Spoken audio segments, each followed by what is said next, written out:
Ini juga. Silakan Mas Yan. Dari mana Mas Yan? Assalamualaikum Ustaz. Waalaikumsalam warahmatullahi wabarakatuh. Ini izin tidak menyalakan video karena udah malam. Temen udah tidur. Di Jepang jam berapa? Jam 10 Ustaz. Oh, jam 10. Mas Yan asli mana? Masakan 3 Ustaz. Masalah 3, dekat saya no ya. Iya. Dekatnya Mas Anwar no ya. Mas Anwar pura-pura gak kenal ini. Ya, masalah 3 kan Jirapan. Iya, Jirapan. Oh ya, kerja ya. Iya Ustaz. Sudah berapa lama di Jepang? Baru 1 tahun Ustaz.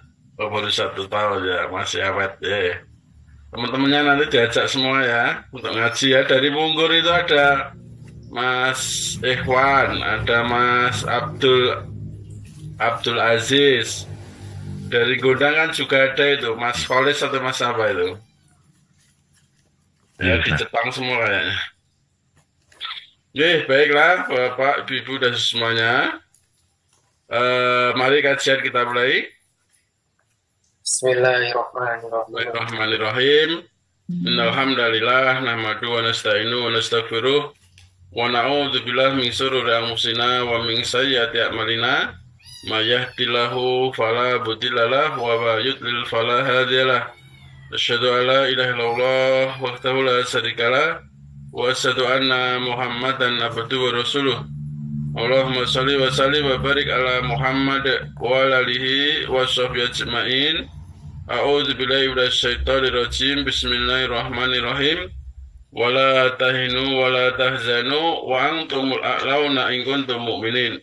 Wa qala idza rabbi shrah li sadri wa yassir li amri wa hlul 'uqdatam min lisani yafqahu qawli, amma ba'du. Bapak, Ibu, dan semuanya, pertama-tama malah kita panjatkan puji syukur kehadirat Allah Subhanahu wa Ta'ala. Allah telah melimpahkan barokahnya, inayahnya, petunjuk, nikmat iman, nikmat Islam, nikmat sehat, nikmat kesempatan, dan masih banyak nikmat yang lain yang Allah berikan kepada kita. Seandainya kita menghitung, wa in ta'udzu nikmatallahi la tuhsuha. Sungguh tidak akan bisa berhitung karena luar biasa nikmat Allah yang diberikan kepada kita. Bapak, Ibu, dan semuanya,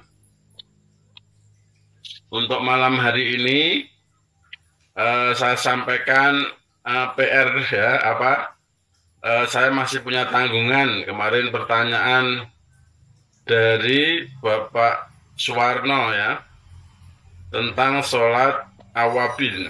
Pak Yanto Abbas Ustaz. Pak Yanto Abbas ya, bukan Pak Suwarno ya? Iya. Pak Yanto Abbas ya. Saya izin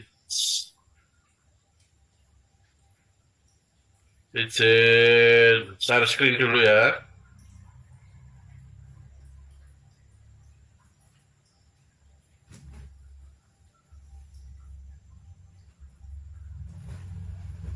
Kelihatan ya?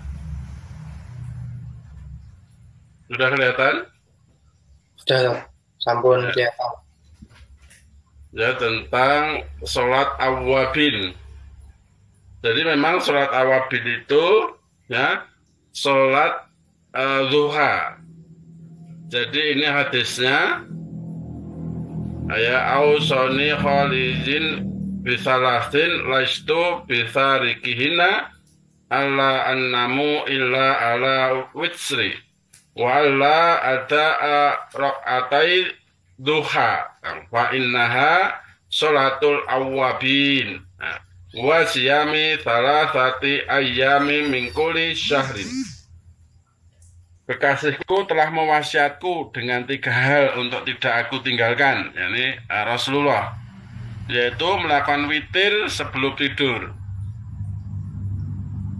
kemudian tidak meninggalkan 2 rakaat sholat duha, Karena sesungguhnya ia adalah sholat awwabin, sholatnya orang-orang yang taat kepada Allah. Dan puasa 3 hari setiap bulan. Hadis riwayat Ibnu Huzaimah dalam sahihnya nomor 1223. Jadi memang sholat awwabin itu sholat duha. Ya, sholat duha. Memang sholat duha itu ya sholat yang dikerjakan ya orang-orang yang taat kepada Allah. Makanya ini pesan Nabi, ya pesan Nabi kekasihku. Ini maksudnya Nabi Muhammad Shallallahu Alaihi Wasallam. Nabi Muhammad Shallallahu Alaihi Wasallam telah mewasiatku dengan 3 hal untuk tidak kamu tinggalkan. Yang pertama apa? Witir sebelum tidur. Ya. Jadi witir di awal waktu. Kemudian yang kedua adalah 2 rakaat sholat duha. Karena sesungguhnya ia adalah sholat awwabin. Awwabin itu artinya sholatnya orang-orang yang taat kepada Allah. Dan puasa 3 hari setiap bulan. Jadi pada bulan Komariah yang biasa kita sebut Ayyamul Bid.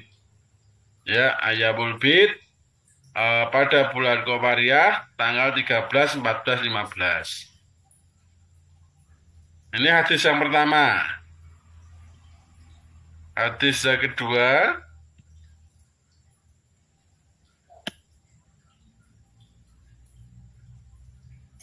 Bentar. Ya, ini hadis yang kedua.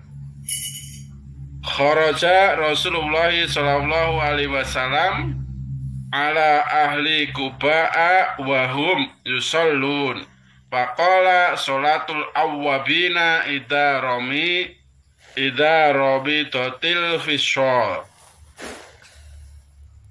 Rasulullah Shallallahu Alaihi Wasallam keluar menuju orang-orang di Masjid Quba, di mana mereka sedang melaksanakan sholat.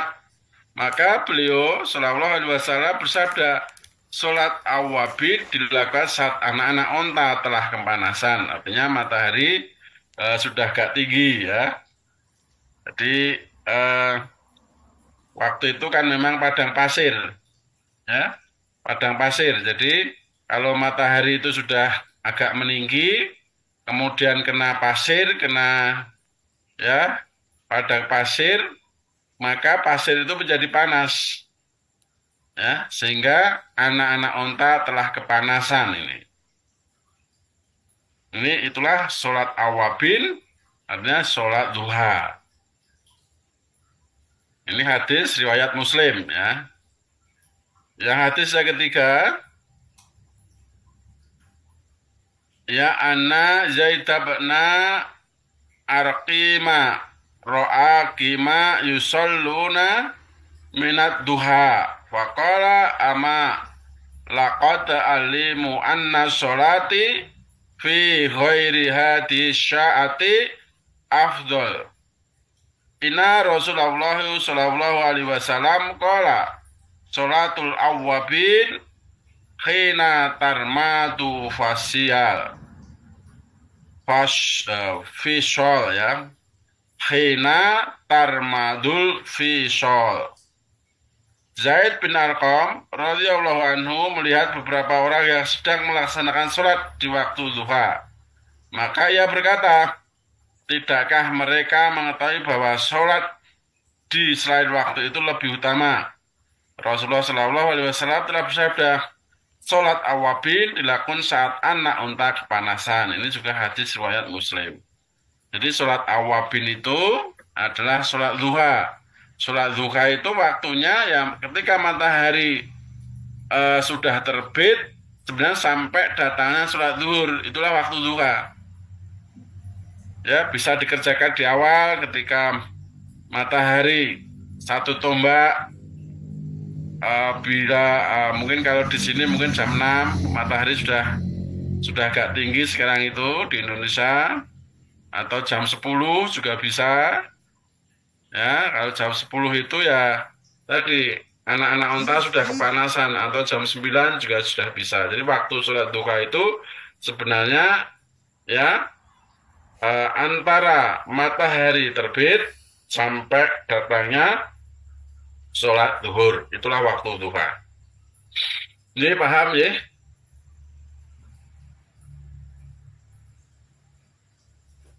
Paham?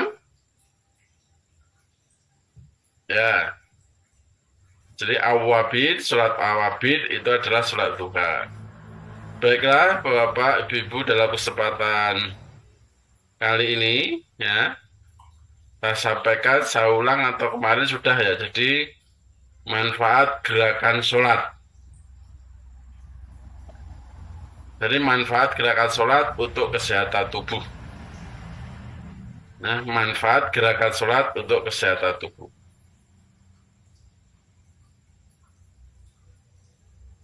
Sholat dalam kondisi apapun harus dilakukan. Ya. Faqimus sholah, inna sholata kanat alal mu'minina kitaban mauqota.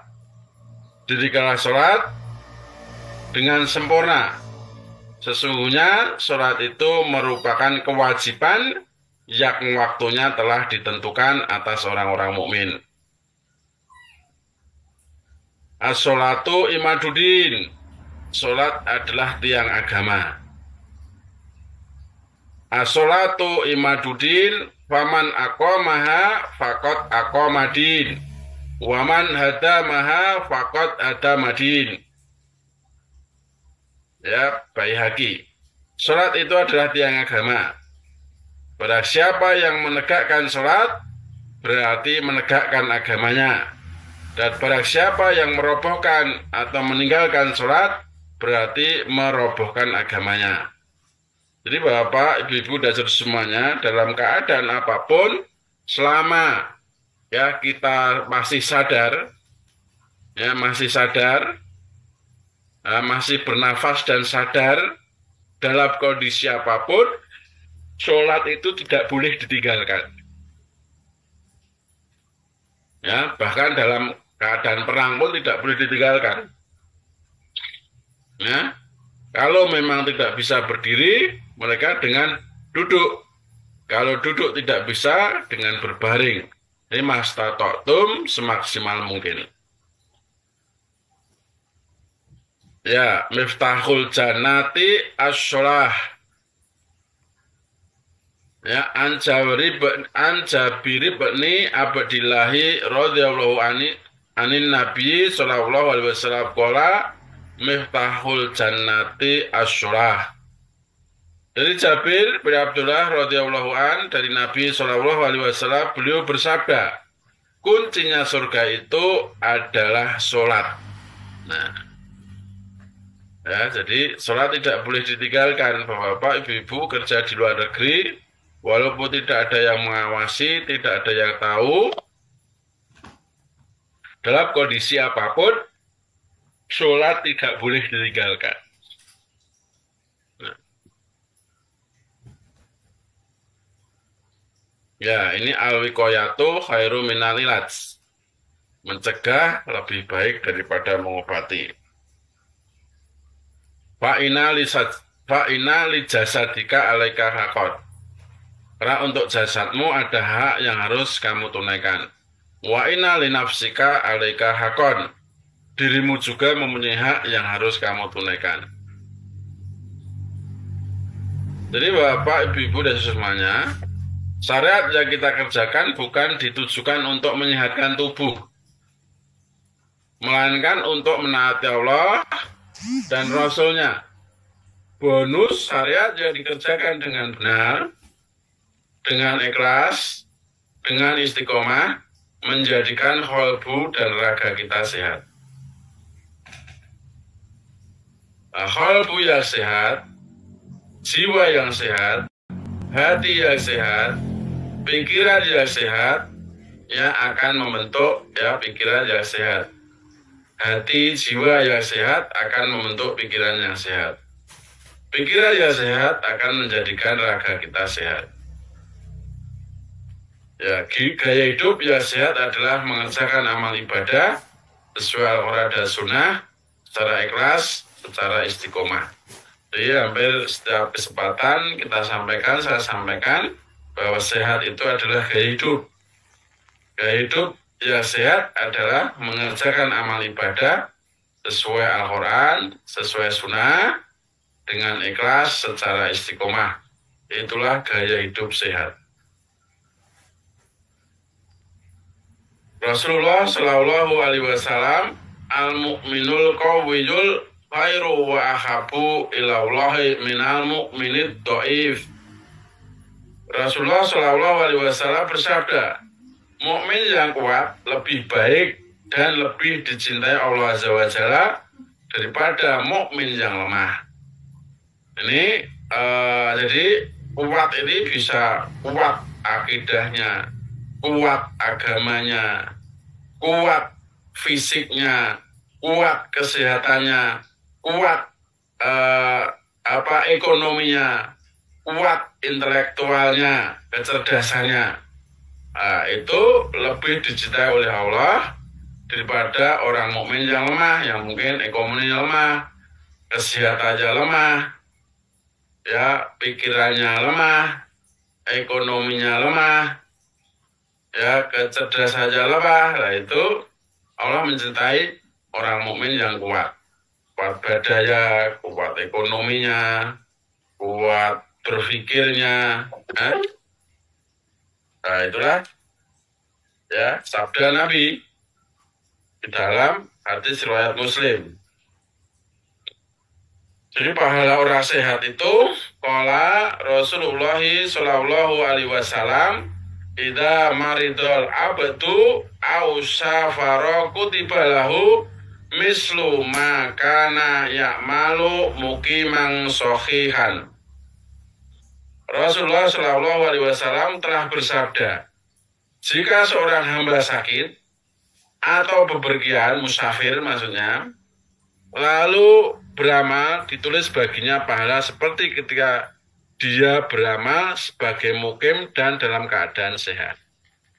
Jadi Bapak, Ibu-ibu dan semuanya, kalau kita itu dalam keadaan sehat, kita beramal dengan baik, beramal istiqomah, beramal mujahadah, sunnah-sunnah kita lakukan, selain yang wajib, ya, yang sunnah kita kerjakan.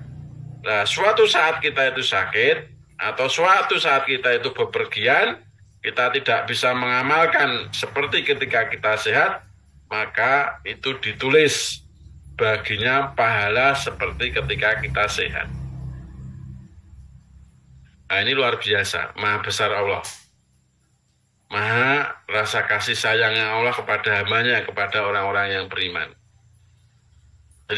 Jadi kita gunakan kesehatan kita, ya, jangan sampai sehat ini, ya, kita sia-siakan. Karena di saat kita sehat bisa beramal begitu banyak, bisa beribadah demikian rupa, ya, mungkin setelah sholat wajib, sholat sunnah dikerjakan, sholat sunnah rawatib dikerjakan, sholat duha dikerjakan, sholat tahajud dikerjakan, ditambah mungkin puasa sunnah, puasa Senin Kemis, puasa Ayyamul Bid, bahkan mungkin puasa Daud dikerjakan. Nah, suatu saat kita sakit dan tidak bisa mengerjakan seperti ketika sehat, maka tetap bagi kita dicatat, ya, ditulis baginya pahala seperti ketika dia beramal di waktu mukim atau di waktu sehat. Ini luar biasa. Apalagi bapak-bapak di rantau, ya. Di rantau, orang musafir itu doanya dikabulkan.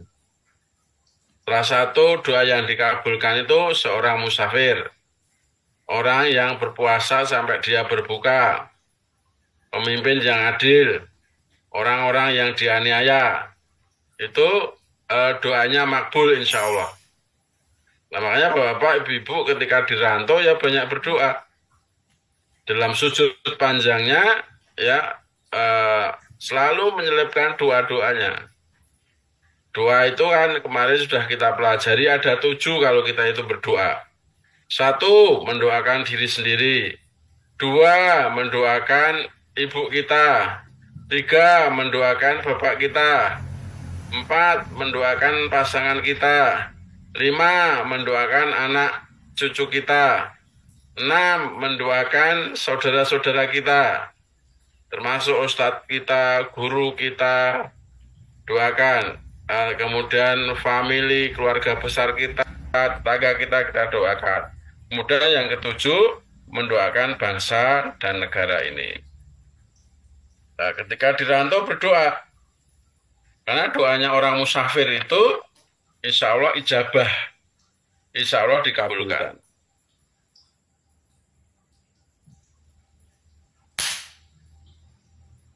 Ya, mengungkap keajaiban di balik suatu amalan.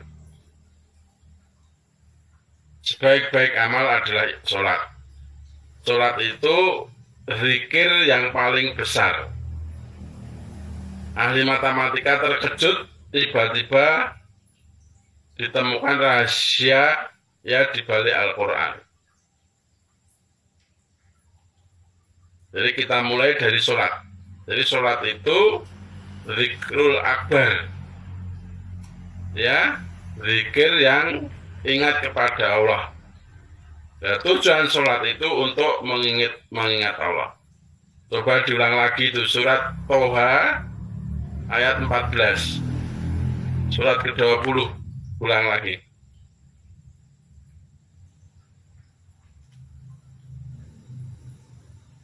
Ya. Quran surat Toha surat ke-20 ayat 14. A'udzu billahi minasyaitonir rajim. Innani anallahu la ilaha illa ana fa'budni wa aqimis sholata li dzikri. Sungguh aku ini Allah, tidak ada Tuhan selain aku, maka sembahlah aku dan laksanakanlah sholat untuk mengingat aku. Ya, tujuan sholat itu untuk mengingat Allah. Innani anallahu la ilaha illa ana fa'budni wa aqimis sholata li dzikri. Ya. Innani, sesungguhnya aku Allah.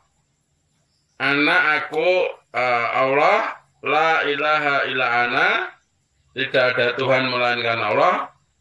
Fa'budni, maka sembahlah aku, wa aqim, dan dirikan as-sholat, sholat li dzikri, untuk mengingatku. Ya, sungguh aku ini Allah, tidak ada Tuhan selain aku, maka sembahlah aku dan laksanakan sholat untuk mengingatku. Jadi tujuan sholat itu untuk mengingat Allah.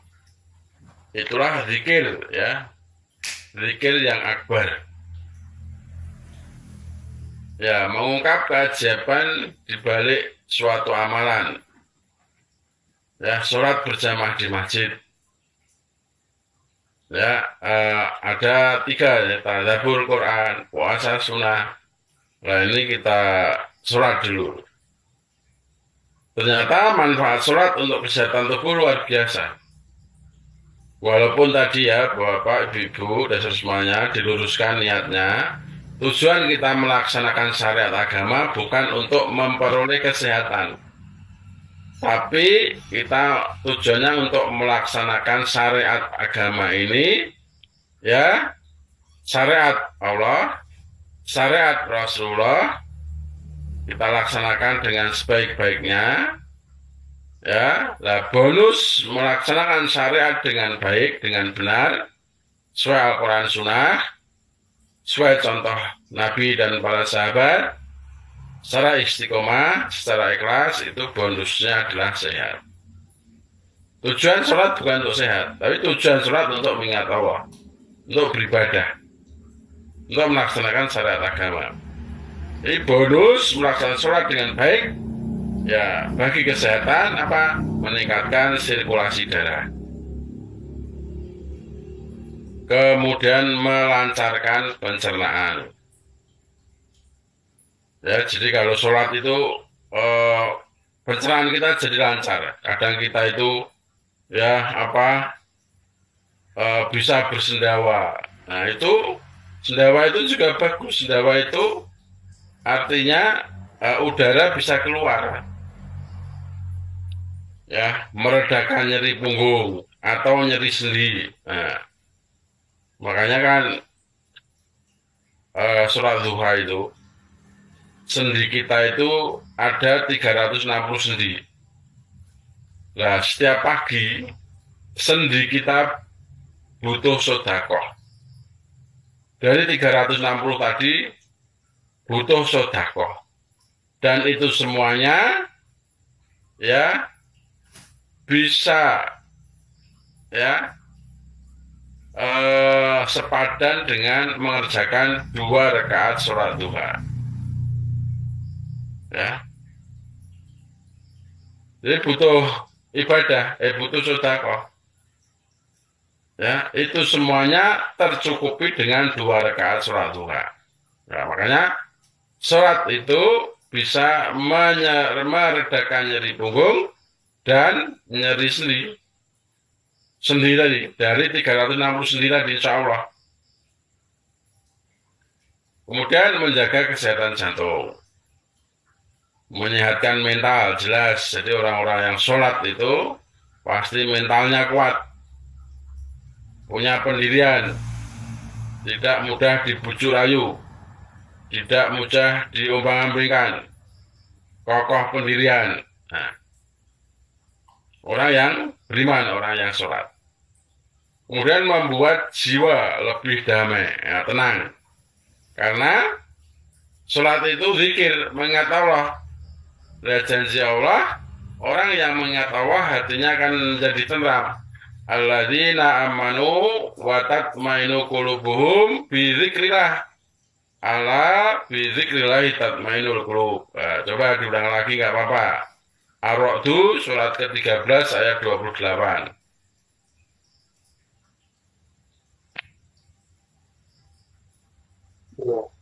Quran surat Ar-Ra'd surat ke-13 ayat 38.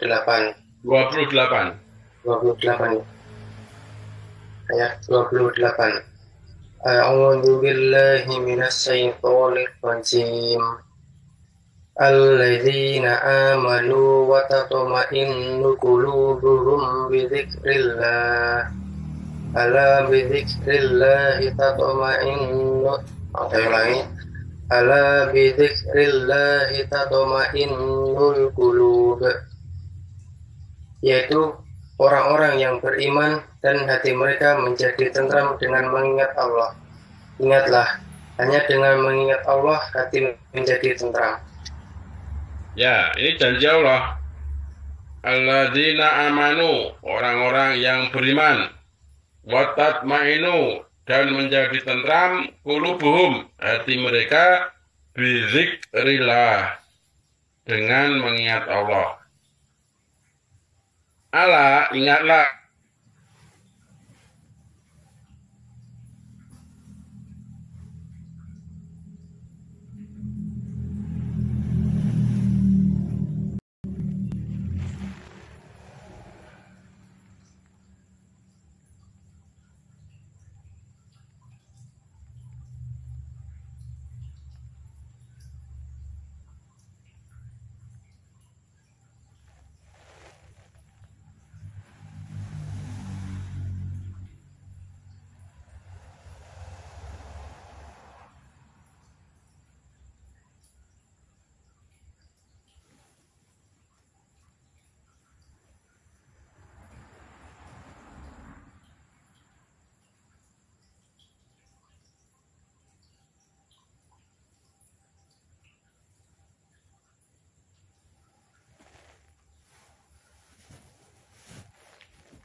Mas Malu.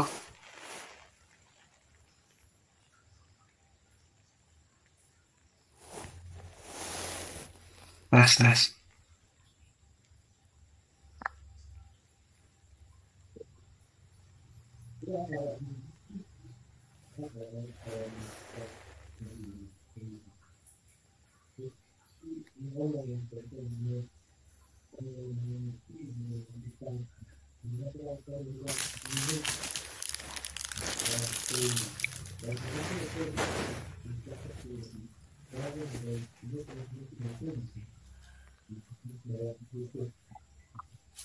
Mohon maaf, ada kendala nggih?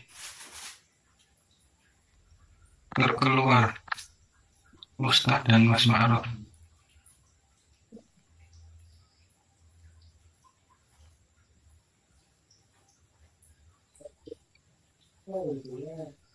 Yang lain pripun nggih? Aman mboten nggih untuk suara saya? Iya sama. Nah, Ustadznya nggak ada. Kalau Ustadznya nggak ada, Mas. Oh, berarti dari tempat Ustadz nggih. Ini Mas Ma'ruf juga wifi-nya itu terputus. Apa jalurnya yang wifi di sana nggih jadi?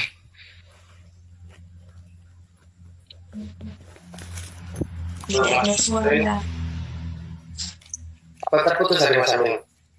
Iya Mas, Ustadz Jafar juga terputus. Oke. Ini satu wifi mungkin ya. Iya mungkin Mas, satu jalur wifi nggih. Nah, ini satu perusahaan gitu. Nggih. Oh, error tersambung nama internet Mas Amin. Sampai tersambung oleh. Oh, nggih. Nggih sambil ditunggu nggih. Saya kira Zoom-nya.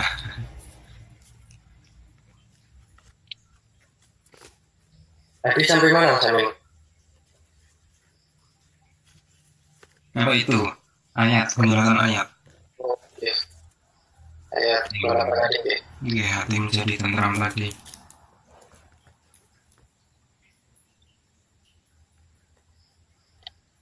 Oh, mati lampu di tempat Ustadz.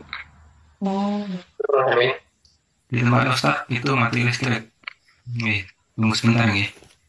Oke. Oh, berarti memang niku dari jalurnya niku nggih untuk listriknya dan wifi.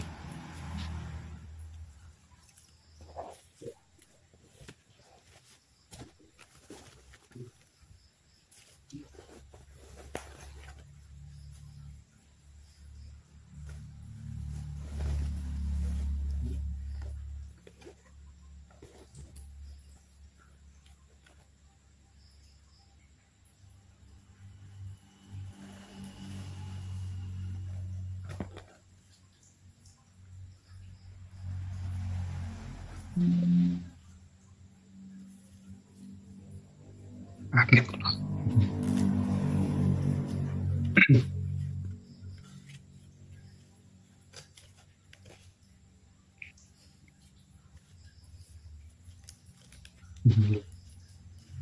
Ada yang komen di Facebook nggih.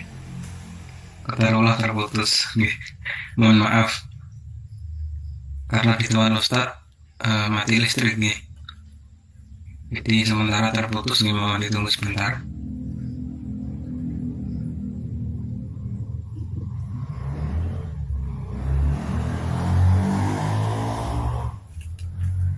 Facebook tadi sampai 15-an Mas.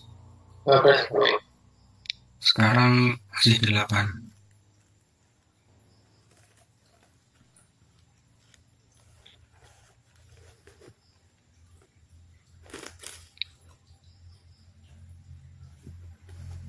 Ini Facebooknya juga terputus Mas Amin. Aman Mas. Aman. Dari tempat sampai sama Ustadz. Lah tak kira stuck semua dari akun Zoom niki. Jadi, Terus ada komen. ini nanti problem lagi.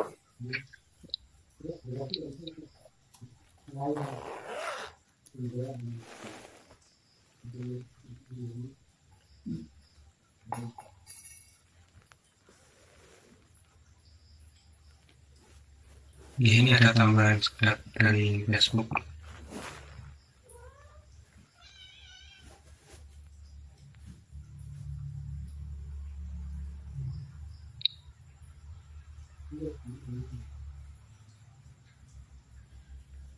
Apa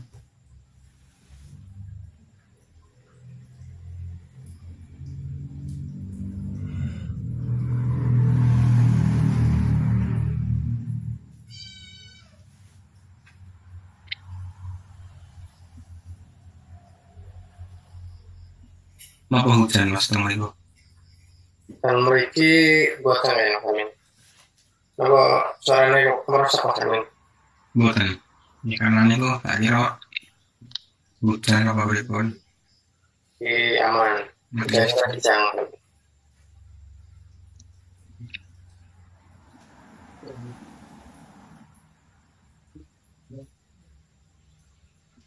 Nggih, mau ditunggu sebentar nggih, mohon maaf. Dari tempat Ustaz terputus tadi.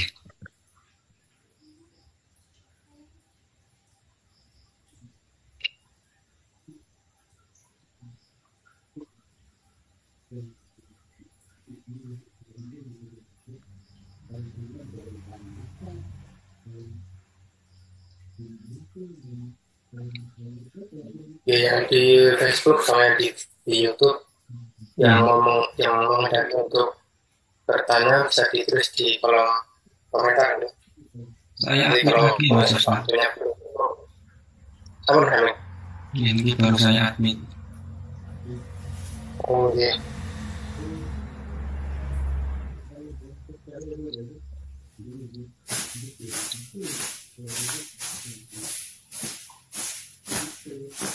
Nggih, sudah. Dan Mohon maaf ya, mati lampu. Bentar. Besar sekali lagi.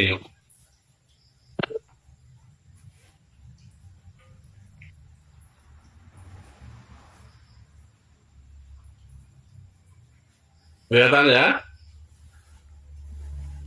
Kelihatan? Oh ya. Jadi manfaat sholat untuk kesehatan membuat jiwa lebih damai. Ya, karena tadi dengan sholat, dengan mengingat Allah, hati akan menjadi tentram. Alladzina amanu wa tatma'innu qulubuhum bidzikrillah. Ala bidzikrillah tatma'innul qulub. Hanya dengan mengingat Allah, hati akan menjadi tentram. Kemudian juga mempengaruhi postur tubuh. Ya, ternyata orang yang sholat itu lebih tegap, postur tubuhnya lebih baik, lebih simetris, lebih seimbang.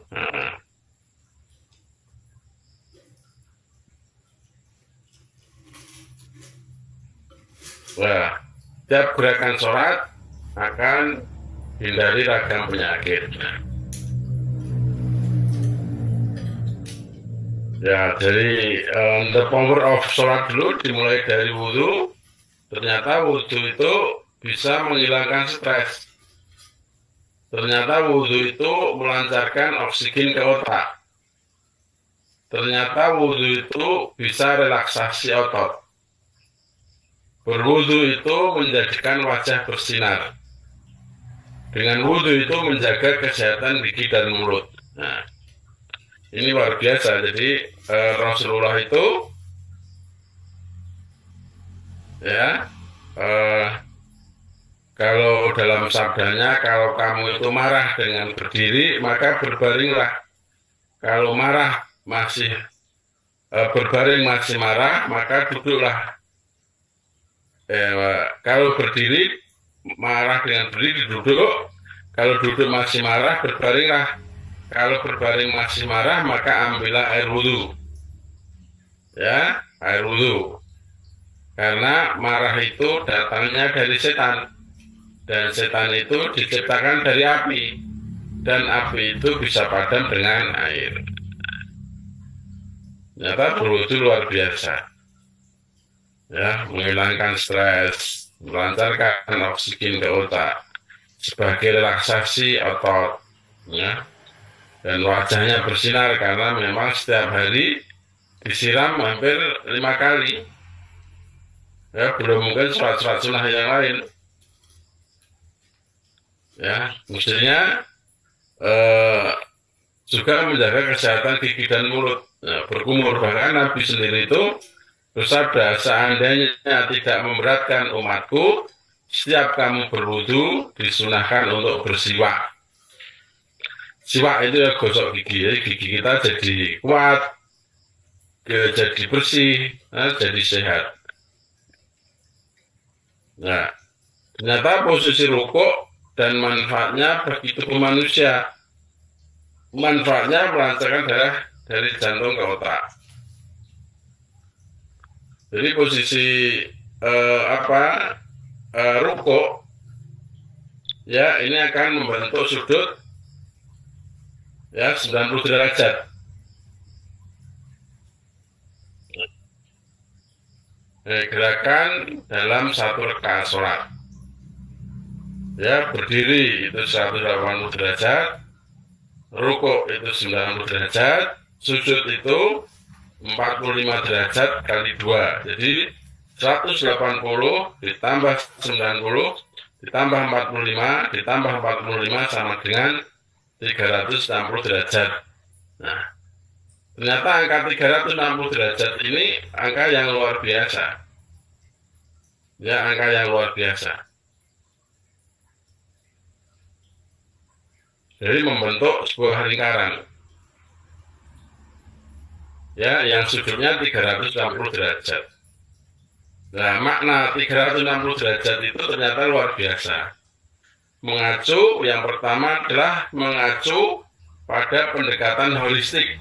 Nah, pendekatan yang holistik itu menyeluruh dan komprehensif dalam kehidupan alam semesta dan kesehatan manusia. Jadi kehidupan alam semesta ini dengan 360 derajat itu ya, jadi bumi berputar ya pada porosnya, berputarnya terus kontinu, ajak, istiqomah bahasa kita, terus berputar, terus bergerak ya. Bumi berputar mengelilingi matahari, terus berputar. Nah, perputaran ini adalah pergerakan kehidupan alam semesta. Kalau alam semesta tidak ada gerakan, ya buminya akan mati. Nah, bahkan jantung kita juga bergerak, berdetak. Nadi kita bergerak, usus kita juga bergerak, ya lambung kita juga bergerak, semuanya bergerak. Ya, akan mempengaruhi kesehatan manusia yang holistik, yang menyeluruh. Alam ini begitu tidak bergerak, bahkan gerakannya mungkin tidak kontinu, tidak ajak, ya itu akan terjadi lempengan, ya akan terjadi pergeseran bumi, ya sehingga bisa menyebabkan gempa bumi, bisa menyebabkan tsunami, bahkan ya bisa menyebabkan ya keretakan lindu dan lain sebagainya. Nah, karena ada lempengan, ada pergeseran. Bumi ini bergeraknya kontinu, ya, dengan kecepatan yang sama. Nah, ini makna 360 derajat. Kemudian juga terbentuknya siang dan malam.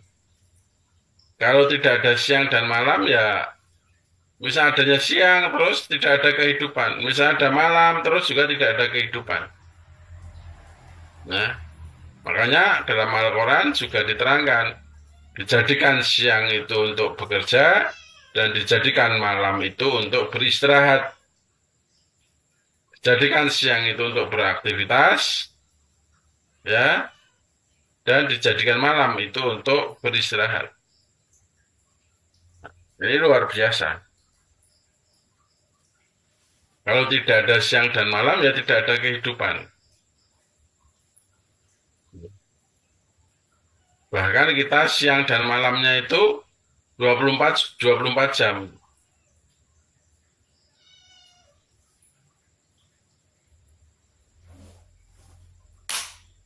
Jadi 12 jam, siang 12 jam, kadang malam 12 jam. Hampir sama. Ya seperti kita puasa itu. Puasa kita itu kan rata-rata 13 jam. Kadang ada yang 14 jam, kadang ada yang 12 jam. Kemudian perbedaan jam di suatu wilayah, ya ini juga luar biasa. Kalau tidak ada perbedaan jam, juga tidak ada kehidupan. Ya, tidak ada perdagangan, tidak ada pertanian. Ya, makanya perbedaan jam ini luar biasa. Ya, di Indonesia sekarang mungkin jam 9, ya di Jepang sudah jam 11. Ya, di Korea juga hampir sama. Ya, ini perbedaan jam ini makna 360 derajat gerakan sholat. Berdiri dihitung 180,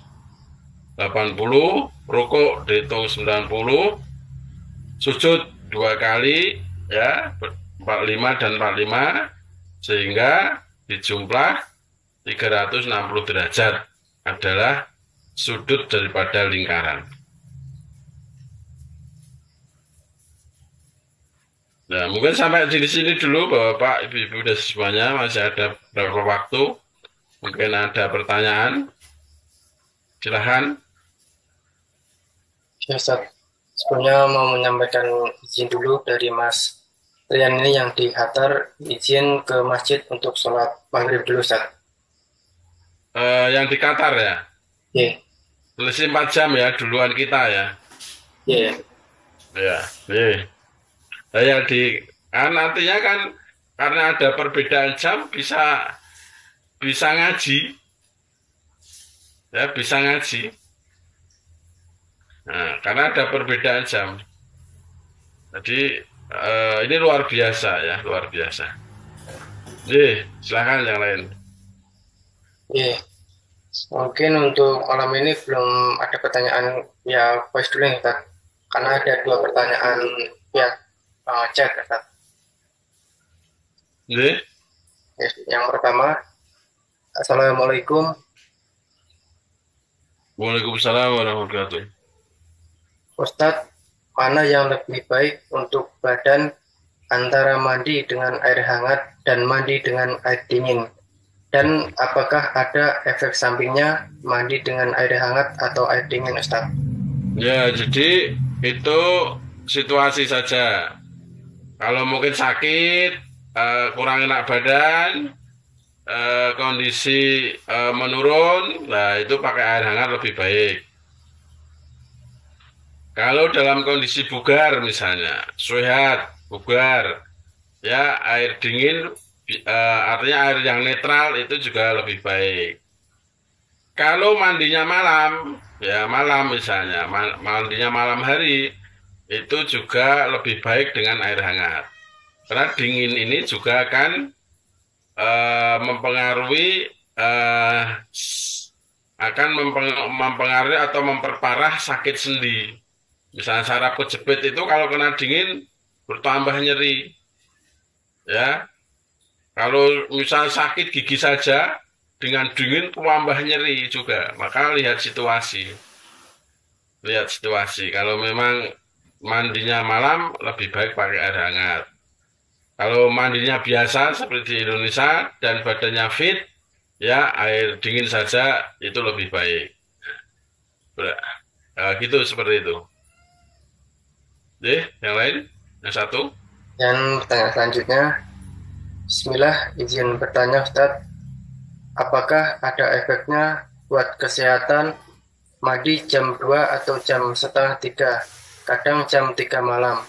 Karena saya rutin mandi dulu sebelum sholat malam qiyamul lail. Ya apa baik itu ya. Mandi malam sebelum ya jadi mandi itu ada urutannya sebenarnya ya. Jadi mandi itu seperti walaupun kita itu tidak mandi janabat ya tidak mandi janabat ini saya terangkan ya. Jadi tata cara mandi yang benar ya ditinjau dari kesehatan dan dari agama. Mengapa mandi janabat itu pertama yang diguyur adalah kemaluan. Karena memang kemaluan itu di daerah situ itu syaraf otot itu paling banyak. Paling banyak. Sehingga istilahnya warming up, pemanasan dulu. Jangan langsung disiram kepalanya. Disiram kepalanya nanti jadi kurang baik. Makanya mandi itu disiram, dibersihkan bagian kemaluan. Ya. Nah, itu kemudian kalau memang mandi janabat dibersihkan kemaluannya dulu, kemudian berwudu, kemudian setelah wudu selesai, kemudian ya jari-jari ini dicelupkan air, kemudian diratakan ke kepala, ke rambut, ya, di sela-sela rambut. Nah, jadi itu untuk warming up, tidak langsung menyiram kepala. Kalau menyiram kepala kan bisa nanti kena stroke. Ya, karena memang kepala ini bagian daripada saraf dan sarafnya belum siap langsung diguyur air dingin. Nah, bisa kena stroke, bisa serangan stroke. Makanya tata cara mandi itu pertama itu disiram di daerah kemaluan. Ya, kemudian kaki, baru nanti diguyur badannya. Kemudian kalau memang mau keramas ya kepala ini tangan dicelupkan, kemudian dimasukkan di sela-sela rambut. Baik mandi apapun, mandi pagi, mandi siang, apalagi tadi mandi malam, jam 3 sebelum sholat lail, ya seperti itu. Misalnya kalau tata cara mandi yang diajarkan Rasulullah, itu kita lakukan, dan insya Allah akan sehat. Jadi seperti itu. Paham ya? Bisa dipahami ya? Insya Allah paham Ustaz.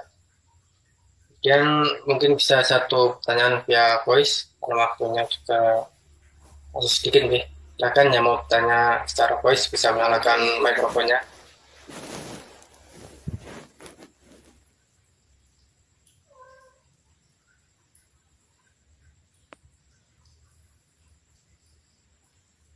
Ada yang bertanya? Langsung? Kalau belum ada dari saya ya Ustaz. Kan baca tip atau ramuan buat menurunkan darah tinggi itu apa saja Ustaz? Oh ya. Jadi banyak ya ramuan-ramuan untuk menurunkan tekanan darah tinggi atau hipertensi. Ya, bisa misalnya mengonsumsi pacikun, pace atau ya kalau ya pace itu mengkudu bahasa latinnya. Bisa. Kemudian seledri juga bisa. Ya. Kemudian daun salam juga bisa. Jadi misalnya Bapak Ibu mau tensinya tinggi itu mungkin 1 ruas temulawak, 1 ruas jahe, 1 ruas kunyit ditambah 5 lembar daun salam. Ya, jadikan daun salam ini sebagai bumbu. Masak nasi dikasih daun salam jadi wangi. Ya, masak apa kasih daun salam. Ya, kemudian sambal tumpang kasih daun salam. Ya, misalnya mau kering tempe kasih daun salam. Daun salam ini sebagai bumbu, selain itu juga bisa menurunkan hipertensi atau tekanan darah tinggi. Jadi banyak termasuk seledri tadi. Oke, seperti itu Mas Anwar. Oke. Oke, alhamdulillah sudah paham Ustaz. Oke, karena waktu sudah jam 9:05 di Korea dan Jepang sudah jam 11:05 dan besok teman-teman juga masuk kerja. Mungkin sampai sekian Ustaz waktunya. Ya, nanti kita lanjutkan ya, nanti diingatkan materinya ya. Oke, Biar saya juga nanti materinya bisa urut. Nanti Pak Amin atau Mas Anwar bisa mengingatkan untuk materi. Jadi keajaiban di balik ibadah. Ya.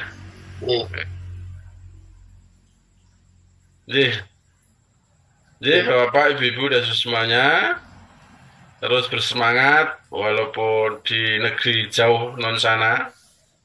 Ya, kita tapi dengan Zoom ini kita lebih dekat. Walaupun jauh di mata tapi dekat di hati.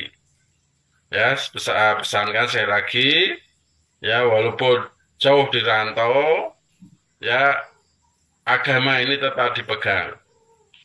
Ya, agama ini tetap dipegang.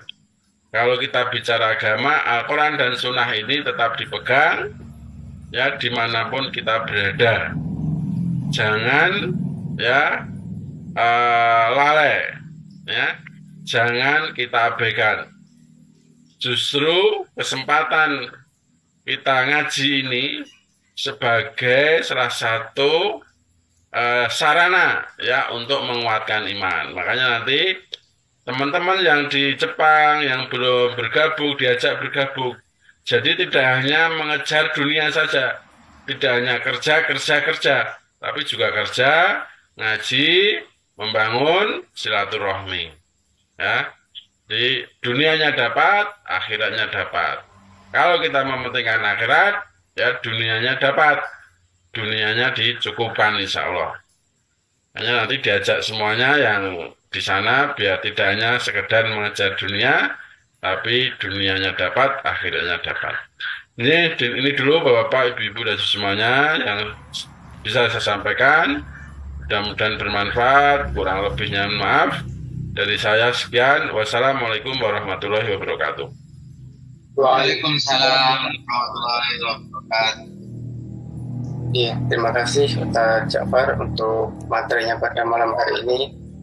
Dan nanti depan dilanjutkan dengan Mas Amin membahas kelanjutan tema hari ini. Dan juga buat saudara-saudari yang semuanya ada di Facebook, YouTube, maupun Zoom. Terima kasih masih istiqomah dalam mengikuti kajian ini. Mudah-mudahan menjadi amal baik dan amal soleh di sisi Allah. Dan dari kami dan teman-teman yang bertugas di balik layar, kurang lebihnya kami minta maaf. Kami akhiri. Wassalamualaikum warahmatullahi wabarakatuh. Waalaikumsalam warahmatullahi wabarakatuh. Terima kasih.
Angin mata gak iso.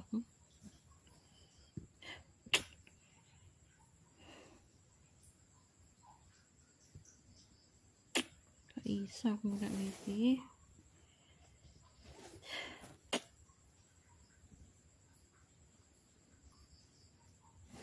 Piye carane mati?